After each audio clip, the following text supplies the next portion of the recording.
Hey there, you great people. So I hope you have been well. I'm feeling a little bit better today. Well, quite a bit better than I have been, put it that way. Thanks for any of your prayers out there, especially from Connie and people like her, great people like her, should I say. Thank you all so much as well for your guesses that you've already put in under 24 hours on Guess the Candies in the Jar competition that I did yesterday. The winner for that will be announced next Friday, so you've got about another 4 days or so to get your guesses in for that if you haven't already. Today, as you can probably see from the title, I'm cheating a little bit here. We're doing some home cooking. I'm cheating a little bit because I'm using a jar, but it's still going to taste incredible. I'm going to show you quickly. By the way, the dish is an Indian dish called chicken tikka masala. I'm going to show you what we've got here. We've got, it's called Taste of India, not that matters, but tikka masala cooking sauce. I think even in the American supermarkets or stores, like your big Walmarts and places like that, even in the Philippines, I'm guessing you could probably find this tikka or tikka masala cooking sauce. And so I'm cheating a bit today because I don't feel that wonderful still, so you know. But anyway, yeah, we took our cooking sauce, we put it in this large Pyrex dish. We then half filled the jar up with cold water out the tap. Give it a good shake, obviously with the lid on, please. Tip that in here.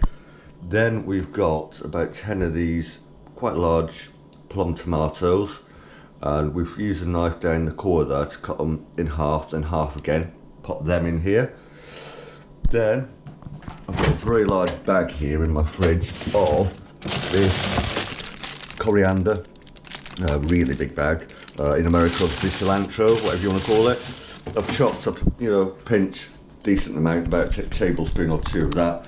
And also put that in here with the curry sauce, the tomatoes and the water. So that's our base sauce. We can leave that in the fridge until later on. Then, as part of the rest of the preparation, I got one large red onion and I've diced it very, very fine and put it in one of these bags that stick at the top. Again, that's okay to stay out for a little bit. Then a little ceramic ramekin here.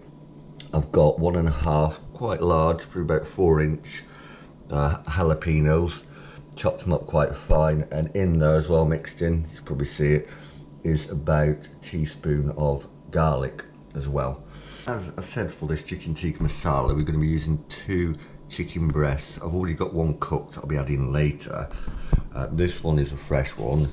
As you can probably see, I've literally sprinkled it with a bit of black pepper, a bit of salt, tiny sprinkling of hot chili powder, tiniest bit of garlic and ginger powder as well. I mean like 1/4 teaspoon of each of the garlic and ginger, and that is it on these. And I've diced it all around an inch, inch and a half, so they all cook around about the same time, so you don't end up with underdone chicken and overdone chicken. Like I said, them I will have to cook, and the other one, as you can see there, I've actually got ready cooked and cut into pieces. Right, we're going to start the cooking in a moment, which obviously we'll start with the onions, and I'll just sort of show you these quickly. Not that, but a nice girlfriend bought me 2 new pans, this gorgeous wok, which is going to get a lot of use, and this beautiful copper stone pan, so I'm probably going to use that one to do the curry today, but I will be back in a moment when we actually start the cooking process. As you can probably see in here now, it literally took about 2 minutes to get the wok and the oil, and by the way I used about 4 tablespoons of just normal sunflower oil in here. It took literally a few minutes to get this carbon steel wok hot, and these onions I'm literally going to do for 2 minutes and just keep moving them just till they soften up a little bit, and by that point we'll be ready to add our 1.5 finely chopped jalapenos and about a teaspoon of finely chopped garlic as well. But if you don't have fresh garlic and chilies, you can always use probably 1/2 teaspoon of garlic powder, maybe 2 teaspoons of chili powder. So that's our onions done. I've literally done them about 1.5 minutes. Now we take our mixture of jalapenos and garlic, pop that in there, mix this through nicely. This we've got to do for about 30 seconds, maybe a minute maximum. As soon as you start smelling, oh, we've had the camera steaming up. As soon as you start smelling the garlic, it's done. If you're wondering why I'm using a massive oval ladle, I can't find a wooden spoon anywhere, and I do not want to scratch this new wok. So yeah, once this is done, we'll be adding our diced chicken breast in a moment. So I did my finely chopped chilli and garlic for about 30 seconds until I could smell the chilli and smell the garlic.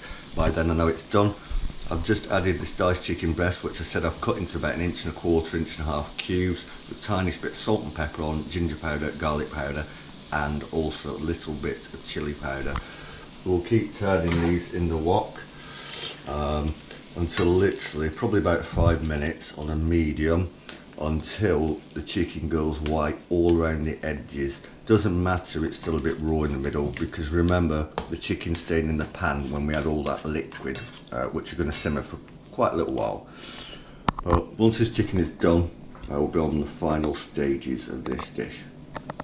As you can probably see, we've done the chicken for about 5 minutes now. I keep turning it, and all this is really to do is to seal the chicken, to keep all the moisture and juices in. It doesn't need to be cooked all the way through, like I said, because it will continue to cook when we put this in, which we're going to put in now. And this is obviously our wet solution of the jar Tikka Massala, half a jar of water, 10 of them chopped tomatoes, which use plum tomatoes. You could use cherry ones, and normal salad of vine tomatoes, that's fine. Obviously that little pinch of coriander I chopped up fine as well in here. So we'll put this in now. And we'll run some water through that in a minute. Give it a good thorough mixing through now. Really good thorough mixing through, so everything goes together nicely. Obviously, as you can hear from the sound of the pan, it stopped making much noise. So obviously we've just added a cold solution, which has come out of the fridge to a hot pan, so it's going to knock the temperature of the wok down a little bit. So what we'll do at this stage now is turn it up to a 5, so quite high, until it starts to like slowly boil, and then we'll knock it back down again to about 2 or 3, so it bubbles away, simmers on a lowish to medium. Once I've got this up to temp, I'll be back with you. Now we've got this curry rather noisily, so I'm going to speak a bit louder, bubbling away there.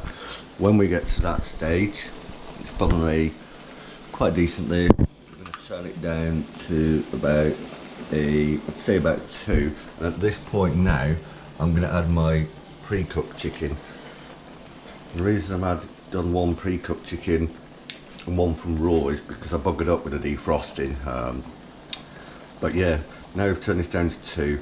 I'd probably simmer this and keep stirring it every few minutes for about 30 minutes, half an hour, until it thickens up and the flavour intensifies.